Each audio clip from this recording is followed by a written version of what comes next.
So hello everyone! For today's video ay magluluto ako ng sinigang na hipon. Kaya tara, samahan niyo ako sa pagluto nito.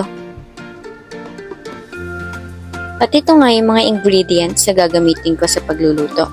Sinimulan ko nga dyan sa pagpapakulo ng mainit na tubig dito sa kawali. At nilagay ko nga dyan yung hipon ng kumukulo na. Sinunod ko rin yung kamatis, bawang at sibuyas. At nilagyan ko nga rin pala yan ng Knorr cubes. Tapos sinunod ko nga rin dyan yung seasonings at saka asin, syempre. Natas kong malagay yung lahat ng seasonings, tinakpan ko nga muna para kumulo. Nung kumulo na nga ay hinalo ko nga muna yan para magsama-sama yung mga ingredients na nilagay ko.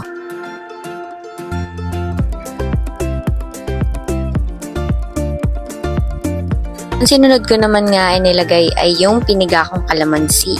Mas masarap kasi pag kalamansi yung ilalagay mo rin sa sinigang na hipon para maasim-asim talaga.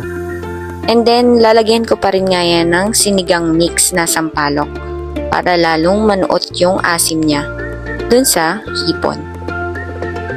After nga nun is tinikman ko muna kung okay na ako sa asim at ayun, okay naman na siya. So, halo-halo ulit at papakuloyin ko nga yan ng ganyan. Habang kumukulo nga siya, hinahalo ko, tapos ilalagay ko nga rin dyan yung gulay na para lumambot na siya at maluto na agad.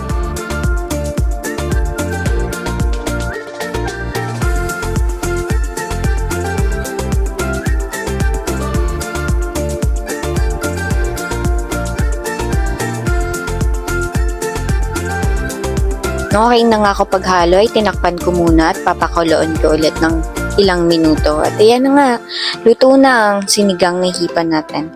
Thank you so much for watching. Sana nag-enjoy kayo. Until next time, bye!